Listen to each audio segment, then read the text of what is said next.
Olá pessoal, Karen aqui, sou engenheira ambiental e fundadora da Ecoverde. É uma empresa de consultoria que está no mercado há mais de 6 anos, ajudando aí mais de 500 empresas a se regularizarem.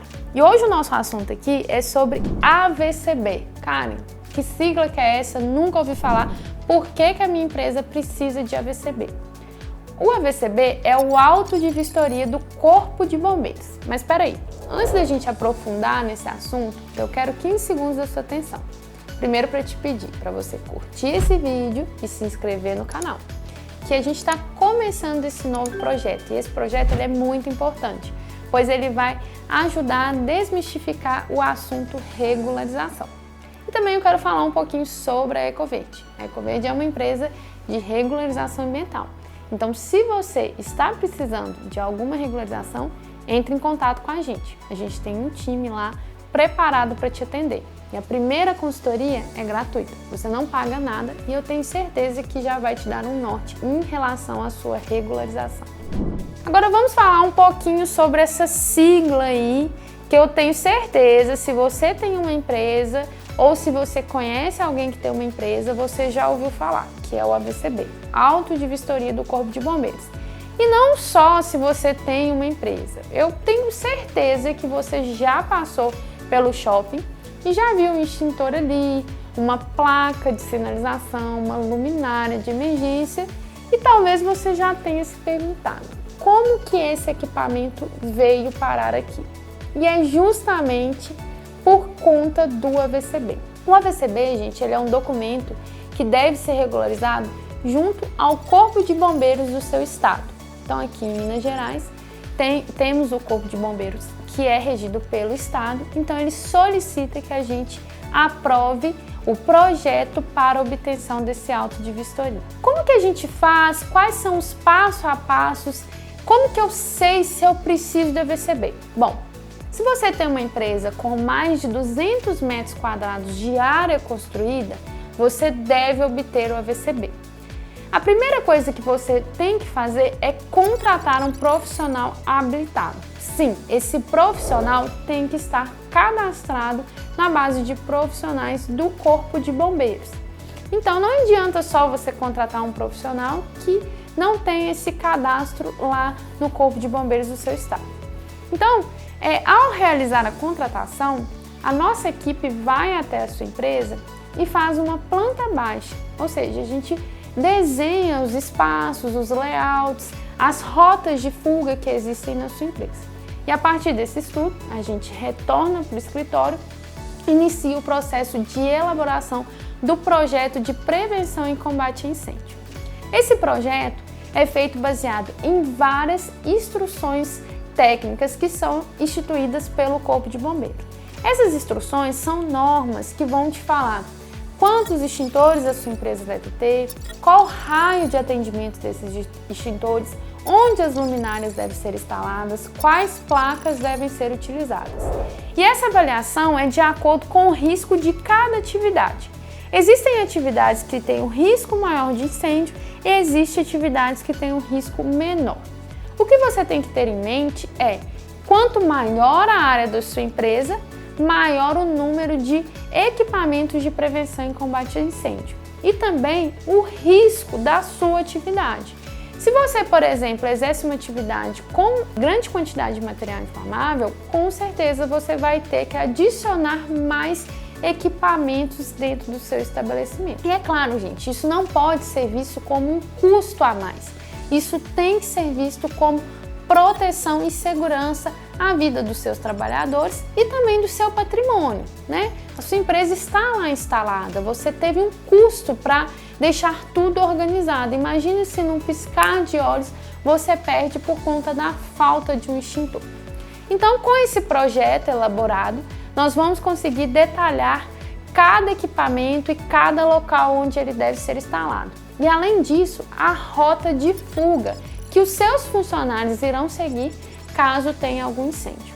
Além disso, algumas empresas também precisam de fazer o treinamento de brigada. O que significa isso? Significa que alguém da sua empresa, pode ser você também, vai ser treinado para atender uma situação de emergência, seja o primeiro socorro, seja o combate ao incêndio propriamente dito. Então, passado todos esses passos, o projeto ele pode ser enviado para o Corpo de Bombeiros, eles fazem a análise e aprovam esse projeto. Com o projeto aprovado, você inicia a instalação dos equipamentos de prevenção. Você pode aproveitar um extintor, uma luminária de um outro lugar que você estava instalado, porque o extintor ele tem a sua categoria específica, então se é válido para o seu projeto, você pode utilizá-lo. Mas caso não seja válido, você tem que comprar um novo equipamento, ou se sua empresa for empresa nova, você terá que adquirir esse equipamento. E aí você deverá instalar conforme o projeto. Com todos os equipamentos instalados, você vai chamar o Corpo de Bombeiros para fazer essa vistoria. E essa vistoria, não se preocupe, ela não tem caráter punitivo. O caráter dela é orientativo e de averiguação, ou seja, o Corpo de Bombeiros vai até a sua empresa para certificar de que aquelas informações passadas em projeto estão condizentes com a realidade da sua empresa. Depois de toda essa vistoria, caso seja necessário novas informações, o bombeiro irá solicitar e te dará um prazo para você atender. Caso ele decida que está tudo ok, o seu auto de vistoria do Corpo de Bombeiros será emitido. Esse auto de vistoria ele tem validade por 5 anos a partir da data de emissão. Mas isso não significa que os seus equipamentos não têm que ser mantidos ou que você tem que renovar os seus extintores somente a cada 5 anos. Os extintores eles têm uma validade, geralmente a validade dele é de ano a ano. Então você tem que fazer essa revalidação. Por quê? Não adianta ter um AVCB se você não tem o equipamento de proteção na sua empresa.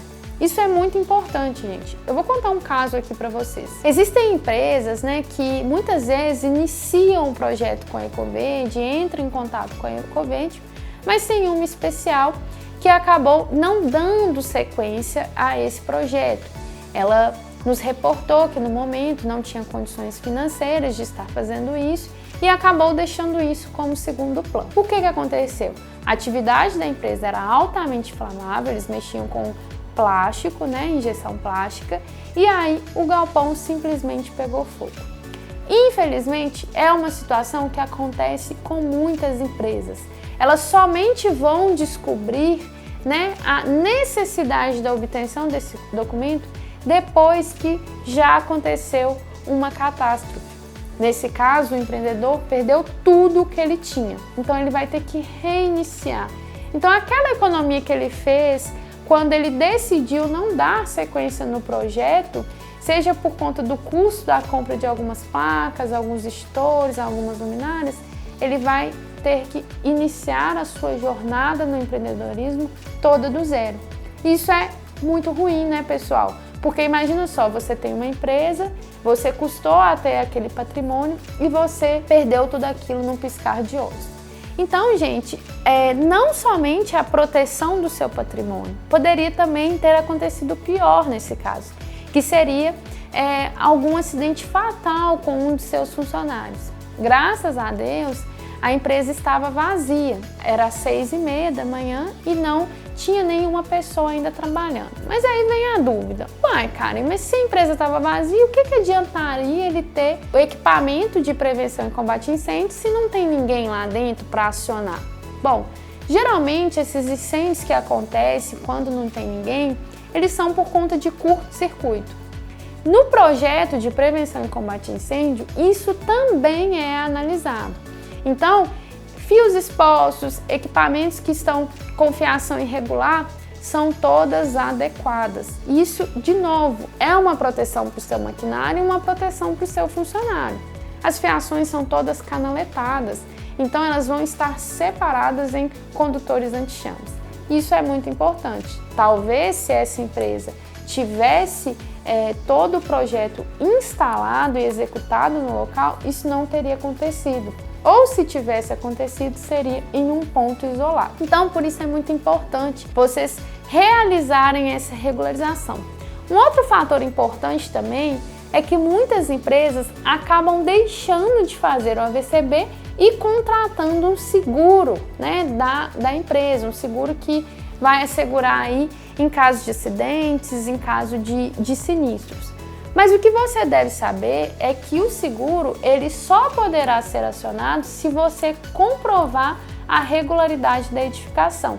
E a regularidade da edificação também depende do EVCB. Eu já vi casos onde pessoas não conseguiram acionar o seguro, estavam tranquilas por ter essa oportunidade, mas não conseguiram acionar, porque não tinham AVCB. Ou também casos de pessoas que tinham AVCB, mas não tinham os equipamentos instalados. E isso, gente, às vezes traz uma falsa segurança para vocês.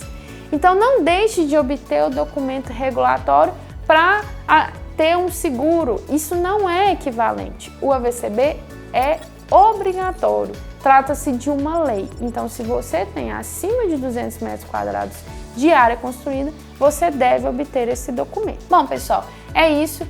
Eu espero que vocês tenham gostado, eu espero que vocês tenham aprendido mais sobre essa regularização do AVCB. E se você gostou desse conteúdo, deixe seu like aqui, compartilhe com algum conhecido que tem empresa, com algum amigo que está nessa jornada do empreendedorismo, que eu tenho certeza que esse vídeo será muito útil. Obrigada e até mais!